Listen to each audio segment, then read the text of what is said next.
Hello guys, this is your friend and we are back with a new fanfic. What if Naruto stopped trying to be a hero? NHL alive was his top priority. Become the Hokage? No. Why would he want that? Wouldn't that just be harder? Wouldn't that make his life harder?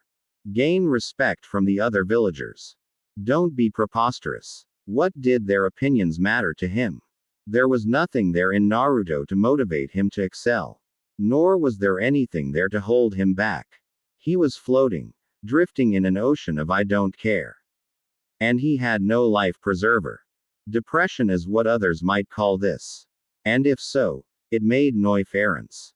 Whether you labeled it or not, it didn't change how he felt about it. And it didn't change his way of functioning. I noticed this and even attempted to get something for Naruto to pull him out of this funk. He tried pulling up a good therapist who could help him walk through his issues without judgment, but it didn't seem to help him any. He talked with a therapist and from there it was the therapist's opinion that Naruto should be on antidepressants, but that lasted a grand total of 2 weeks. The moment Naruto realized that the antidepressants were causing the issue to get worse instead of better, he flushed them.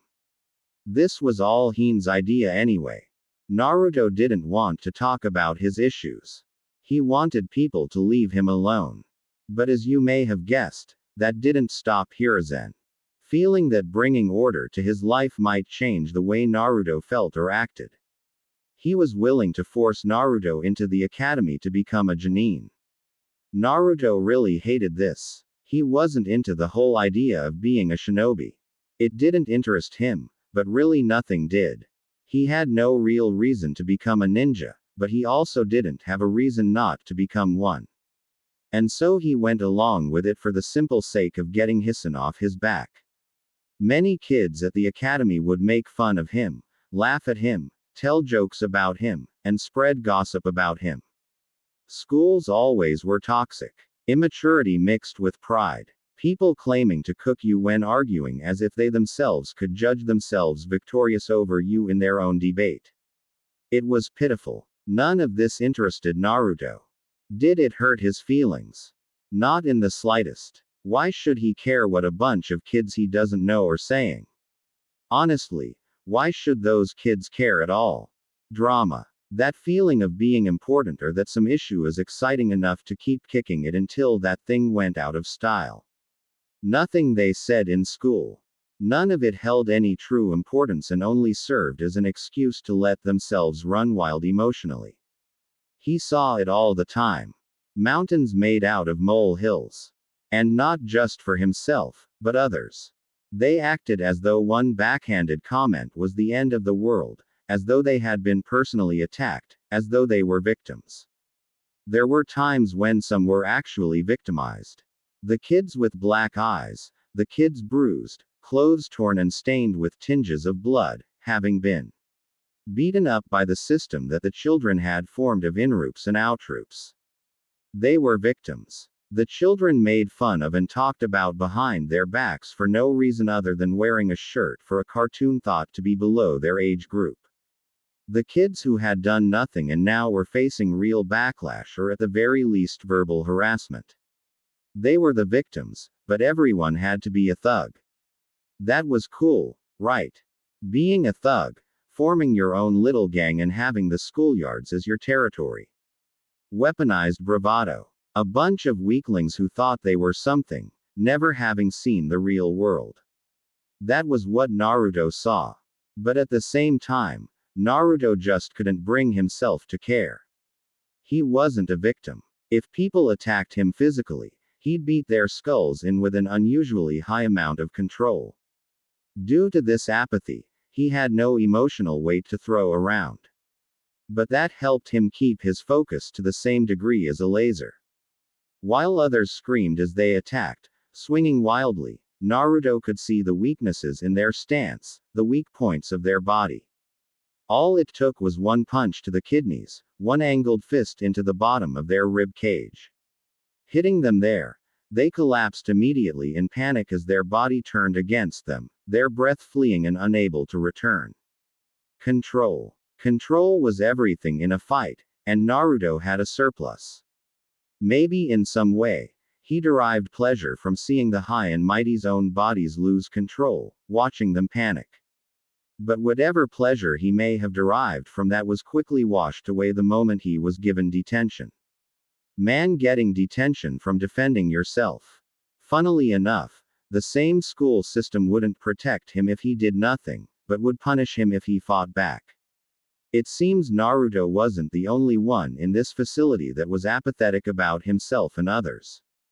The whole school system was apathetic, overly harsh on its students, both through school and homework, and then through one-sided discipline that the teachers themselves couldn't even maintain. It was nothing more than an exercise in control. All for a piece of paper that said, "You're not stupid." Except you probably still were. Naruto knew education was necessary and was required. But these systems used to provide it only made his apathy worse. It didn't matter to him what a piece of paper said, only that he might live. And that's what he required. Money. A job. And that's what this academy provided. A shot at being a shinobi. Sure, it would be hard, but it would pay well. And all things considered, the work he would do wouldn't be too harsh. That was until the next war broke out. But there was no point in worrying about it. After all, whether he was a shinobi or not, when the next war broke out, he'd have to fight. Conscription was a thing, and if it were a new world war, he'd be put on the battlefield with a pitchfork and told to kill. At least this way, he'd be prepared for such an occasion. Naruto, due to his laser-focused nature, was able to keep up with the academy's lessons, taking out of this horrible experience what little good he could derive. Eventually graduating, he couldn't wait to say goodbye to that place. The less people in his life, the better. No more drama. No more children's soap opera.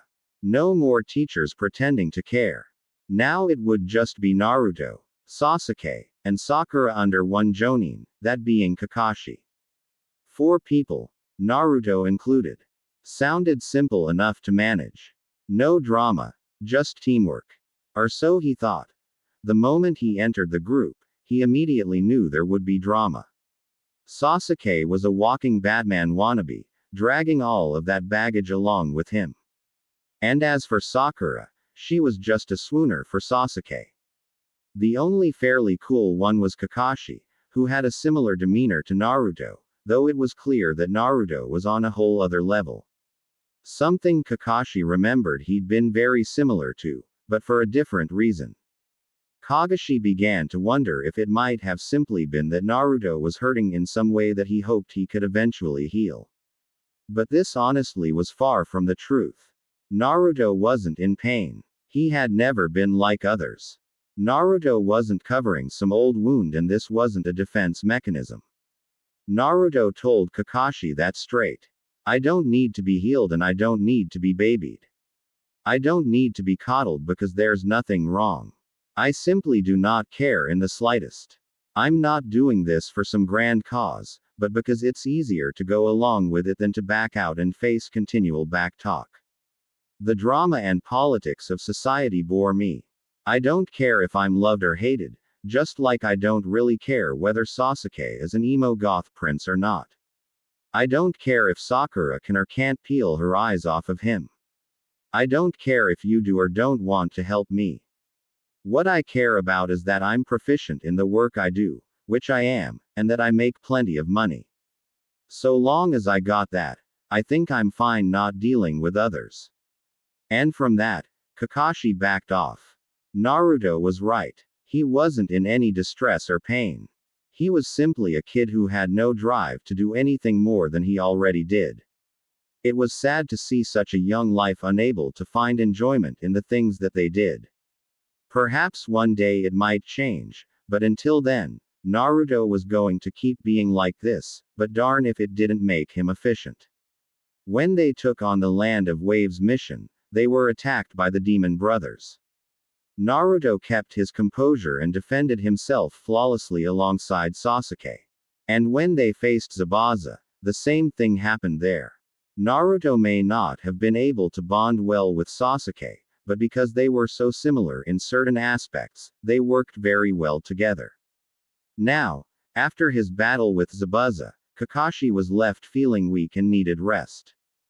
During that time, he trained his students on chakra control, but Naruto quickly picked up the lessons while Sasuke struggled.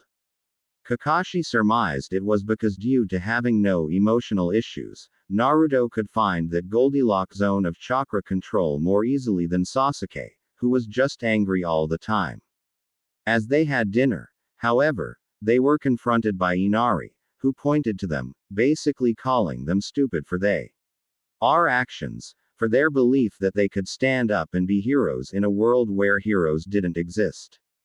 Looking to the boy, Naruto spoke, "What tree did you fall out of this morning?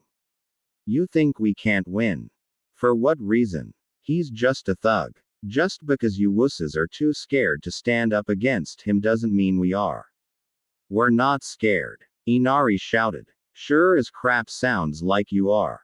Go back upstairs and play with your toys. We're eating." "Maybe I was wrong about you," Inari said. "Maybe you're not heroes. We're mercenaries with a job, kid." Naruto said. "Your little village, your bridge, your grandpa.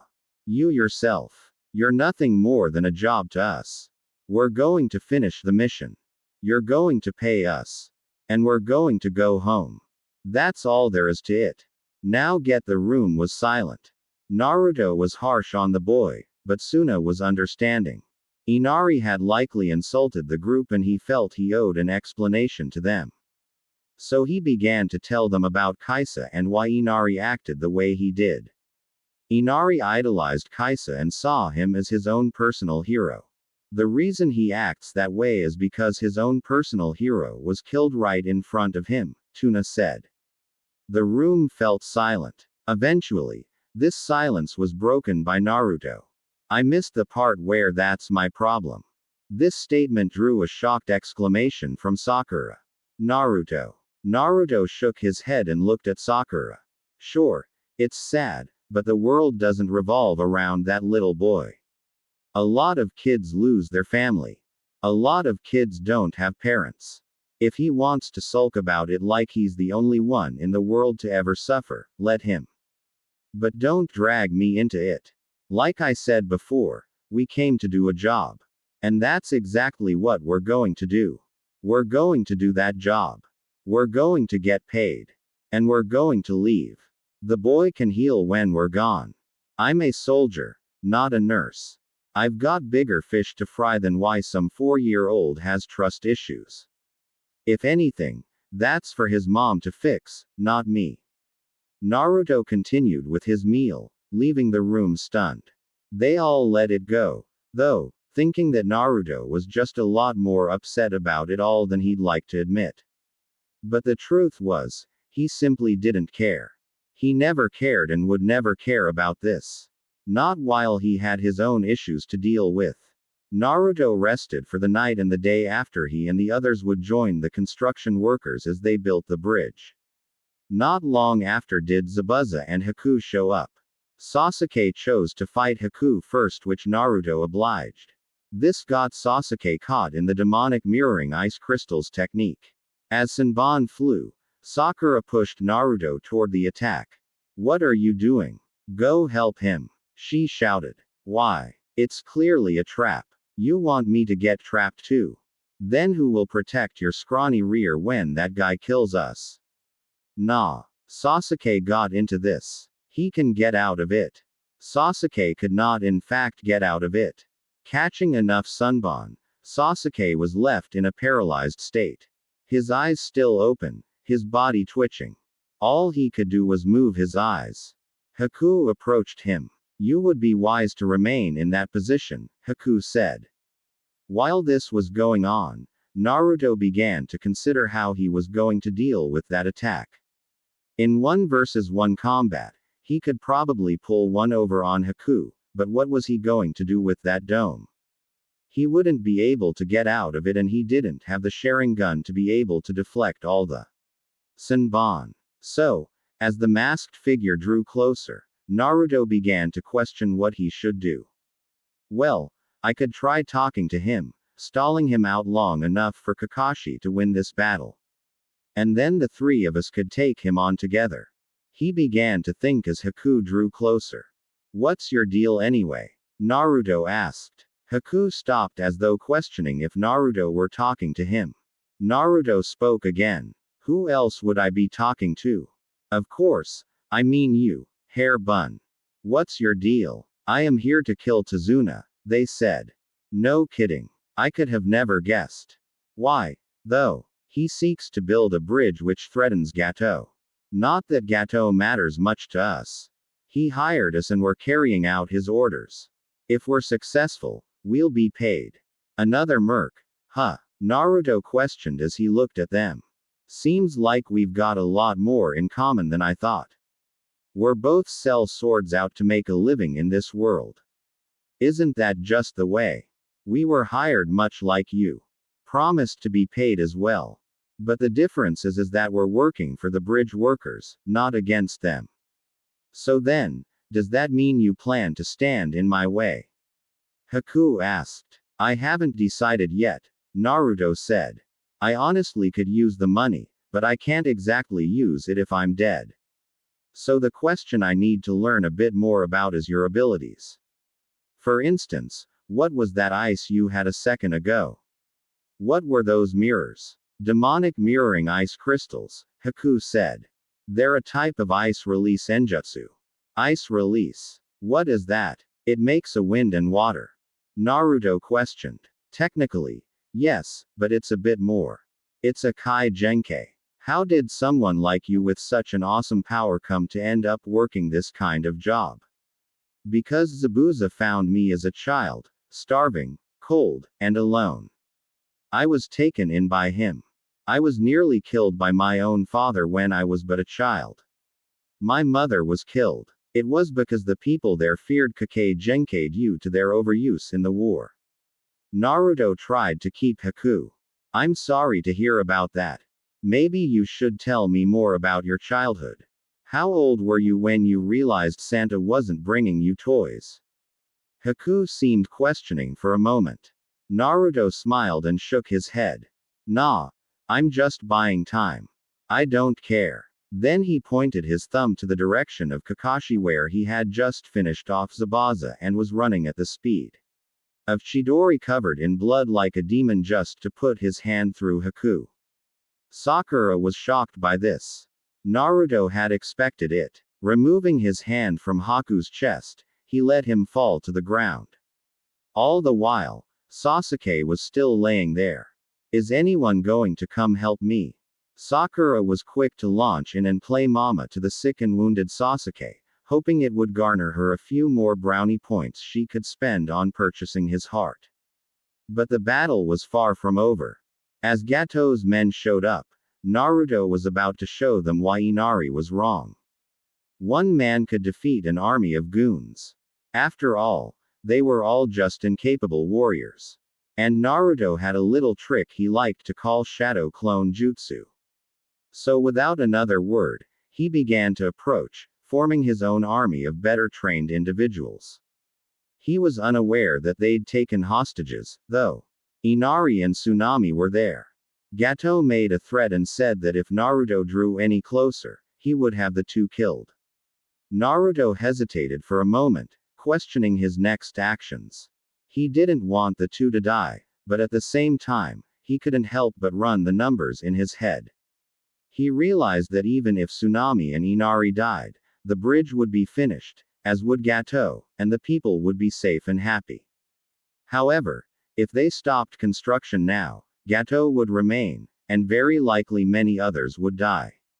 It was a sad decision, but Naruto chose to sacrifice Inari and Tsunami over the others. He continued drawing closer. Despite Gato's warnings, his little army of shadow clones moved closer. He spoke. Tell me, Gato, you're about to die. Are you certain you want to go to God with the blood of an innocent child and mother on your hands? Apparently, Gato did because he gave the order and a blade was pushed through both of their backs. The moment the command was made, Naruto dashed. There was now no reason to hold back, No reason to take it easy. In some way, he'd hoped he could convince Gate to turn back and leave the two alone, but no. Gato chose the path of evil, and now his only shield was gone. Naruto rushed into the group, a kunai in each one of his shadow clones as hands. A couple clones would pop up and disappear as the soldiers got lucky. But Naruto just spawned two more to take their place. By the end of it, all of Gato's men and Gato himself were face down in the slowly darkening water below. This was the shinobi world. It was a dark place that forced you to make hard choices. And sometimes those choices required the strongest wills, or at least emotionally detached wills. Behind him, he viewed Tsunami still bleeding, crawling toward her son, who had already bled out, crying tears of pain and sorrow. For the first time in a while, Naruto felt truly sad about something. Was there something he could have done better? He didn't know. He couldn't do hostage crises like others could. There was no negotiating with Gato, and no way that this could have gone any other way. Looking away, he tried not to pay attention to the wails of a dying mother cradling her dead child because if he paid attention to it, he might just cry himself. He needed to keep telling himself he made the right decision. Eventually, she too died. As Naruto turned back with a sigh, he saw Suna there. The old man put a fist into Naruto's face, breaking his nose. Naruto hit the ground as the man spoke. You killed them. Naruto got up and dusted off his pants. I didn't kill him. That was Gato. They died because of you. A small price to pay. Another fist came in, smashing Naruto's eye. Naruto stumbled back. You could have backed off. We would have figured something out. You should know better than I. There was nothing Gate would have settled for, less than the destruction of this bridge and the death of you and all your denters. I saved their lives. It didn't have to be this way. It did. It had to be this way. You knew the risks of making this bridge. You all did. Don't blame me. I didn't put them in that position in the first place. You did. Gato went to strike him again, but Naruto caught the fist. Do not touch me again, he said, squeezing the fist with all the chakra he could muster, threatening to break it. You have my condolences, but this is the risk we all decided to take. And I don't know about you, but I'm not willing to sacrifice everyone in this village and its chance to be free foe. Our sentimentality. I hate you, Tuna said. Naruto looked back at him. More power to you. My job is done. I expect to be paid just as you promised, even a penny short, and I'll put the family back together again. As Naruto walked away, Kakashi couldn't help but stare at just how cold this boy was. The way back to the village was short, and the debriefing was quick and professional, even from Naruto's end. The story of Naruto's actions were startling, even to Heian, but not to another, who couldn't help but think maybe he would be perfect. One Danzo Shimura pulling strings convinced Hisan to let Naruto take the tuning exams just to see how far the boy could go. A test to see if Naruto really was as cold-blooded and heartless as they said. Because if so, he'd make the perfect candidate for Root, the wet works of the Anbu.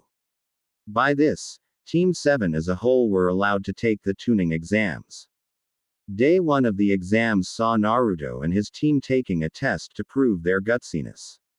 Naruto didn't know half of the questions, but kept taking them anyway. And when the final question proved to be a Mako RB breakage question with the future on the line, Naruto decided to take it anyway. After all, he didn't care which way the wind blew him. And if being a shinobi didn't work out, then it didn't really matter what he did. All that mattered was staying alive. Well, that mind frame managed to see Naruto pass the first test. He didn't even have to cheat. The proctor was stunned, questioning what Naruto was. Gutsy or stupid? The answer was apathetic. He simply didn't care. So, he kept going, even in the face of certain loss. When the second round came about, Naruto ended up in the forest of death where he finally realized he had to pee. You two stay here. I'm whizzing in that bush. Why didn't you go when you were in the facilities, Naruto? Sakura asked. Naruto scoffed. You sound like a mother. People don't really seem to understand that pee can hit you almost as fast as crap can. I think you're just lazy, she said. It's a bodily function. Get over yourself. Well, it puts us at risk if we split up. Every second we spend away from each other is another second we could be ambushed, she said. Then how about I just pee right here in front of you? Does that make it safer? He questioned her as his gaze sharpened. Just go into the bushes, Naruto, Sasuke said, getting tired of their bickering. Naruto disappeared into the foliage and began to pee. He'd made the mistake of drinking too much water before he left, and now his body was processing it too quickly. He had gone from not needing to pee to bursting in moments. And while relieving himself, he was unaware that his team was being deceived. As he finished, he stepped back out of the bushes to find that his team was gone. He looked around for them, even taking to the trees to look. Those turds ditched me, he thought to himself, his anger boiling. Scoffing, he turned around. Fine, no matter. I'll go find my own scroll and make it through without him. See them try to take a scroll with one less man. And so Naruto left to find a proper team to take a scroll from. Coming across Ino, Choji, and Shikamaru, Naruto smiled. The prissy, tubby, and lazy ones. Supposed to be the future of the Ino-Shikacho trio. Pathetic. None of them knew where Naruto was, so it wasn't hard for him to get the drop on them. Using his shadow clone jutsu to even out the odds a little, Naruto jumped from the tree branches down on top of them. Naruto was sure to drop 2 shadow clones on Shoji as his strength might be an issue. One clone landed on Ino and another on Shikamaru, taking extra care to watch him. The clone ripped the scroll from Shikamaru's pocket and tossed it back to the real Naruto, who darted out of there, leaving the clones to keep distracting the trio. He was long gone before they could get the clones off of them. With this strategy working so well, Naruto quickly did the same thing to the group confronting Karin, an Uzumaki girl from Kusa. Taking her scroll, Naruto now had all he needed. Making his way to the center of the forest, he completed his task. It was hardly record time, but still one of the better times of the group. And considering that he did it by himself, it was still an impressive feat. However, when Kakashi discovered what happened, he chastised Naruto. How could you leave your team behind like that? You know that those who don't follow orders are scum. But those who abandon their friends are worse than scum, don't you? Then tell that crap to Sasuke and Sakura. They're the ones who ditched me during a pee break. I went into the bushes and came back. Poof. Gone. I couldn't find them, so I did the best I could and moved on. The one who got abandoned is me. I followed orders after being left behind. I'm not the scum. They are. Kakashi sighed and let it go. If Naruto was telling the truth, then Sasuke and Sakura would have a lot of explaining to do. And when they eventually showed up, they did exactly that and explained what happened, showing that Sasuke had received a curse mark. There wasn't much they could do about it. Eventually, Team 7 was brought back together and everything was explained. There was a strain between the three of them, but they decided to set everything aside and just take it as an honest mistake. For the most part, the opening of the tuning exams remains mostly the same. However, when the month off for training comes around, instead of running into Jiraiya, Naruto is roached by someone else, Danzo Shimura. He proceeds to explain to Naruto the true nature of his power, how and where he got it. He explains to him that his father was the 4th Hokage and that Heron hid this truth from Naruto to secure his own seat of power once again. Naruto has no reason not to believe him, all things considered. And so Danzo decides to help Naruto train using the Ninetales power. To give an extra bit of help to the boy, he enters Naruto's subconscious with his Sharingan and proceeds to have a conversation with Kurama. You really should help Naruto out, Ninetales. He's a promising Jingury. And perhaps if you do so, you'll finally be freed at the end of Naruto's life. If you give enough chakra to him when he asks you to, you may actually further weaken the seal, which means there's a higher chance you'll get out. So, for your own sake, help Naruto. Now, of course, none of this would normally make sense, but Koa Matsukami does wonders for one's charisma. It's designed to make anything you say sound like a good idea. And that's exactly what Danzo does.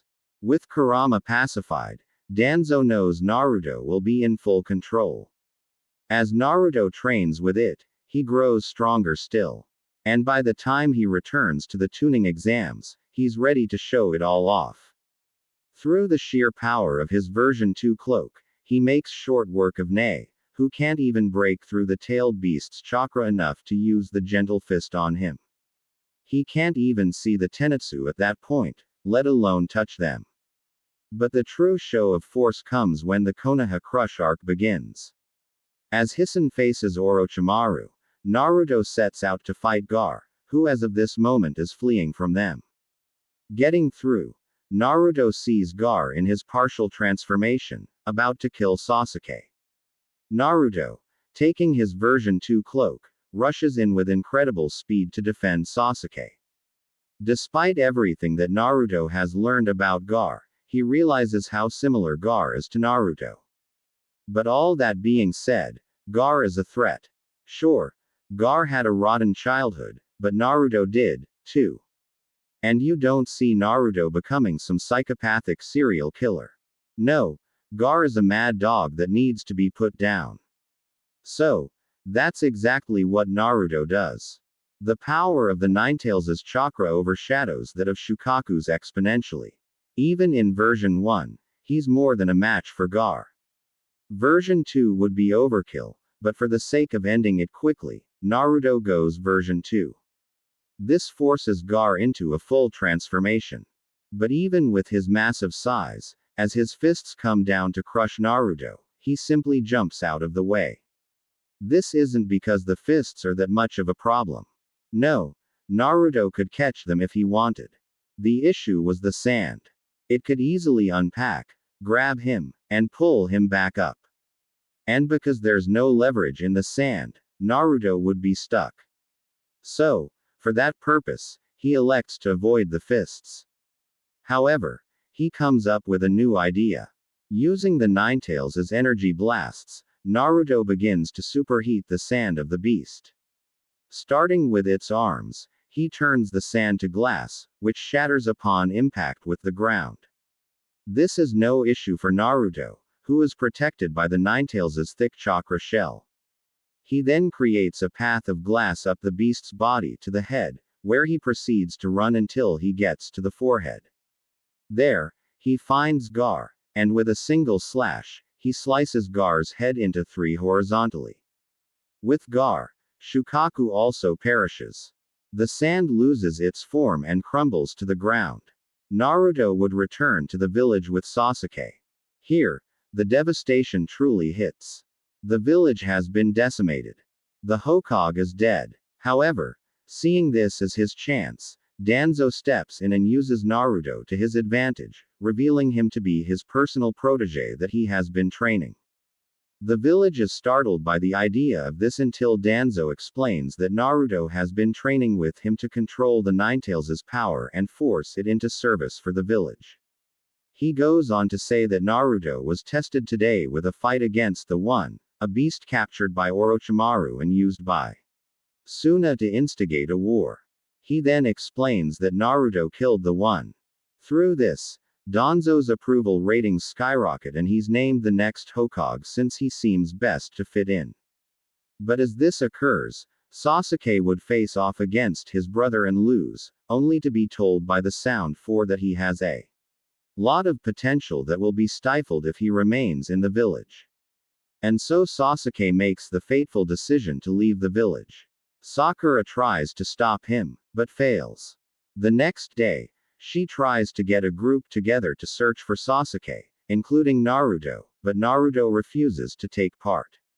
Why not? Sakura questions, eyes filled with tears.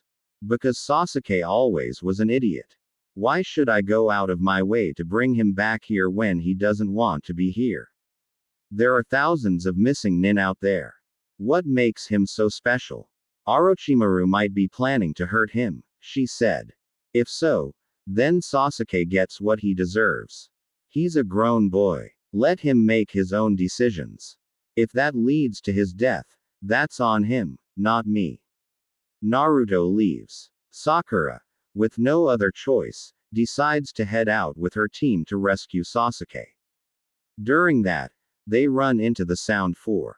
Choji faces Jirobo and barely wins, but is left in critical condition. Taya faces Shikamaru and manages to kill him. Saken and Uken face Ka and Akamaru and manage to kill them. Hitamaru faces Ne, but Neji barely manages to pull it out of the bag and win. All of them decide to push Sakura forward so she can reach Sasuke and convince him to come home. But in the end, she's stopped by Kimaru, who refuses to let her go any further. He offers to let her leave with her life, but she claims that her life means nothing without Sasuke and chooses to fight. Despite her determination, she's nothing to Kimaru alone. And without any help, since Gar is dead and Lee is still crippled, Sakura too meets her untimely demise. Skewered 5 times by Kimaru's bone blades, Kakashi would later find her body in the rainstorm, which was washing away any clues to the locations of Sasuke and those escorting him. As he looks down upon her body, he reflects on how his team is falling apart for a second time.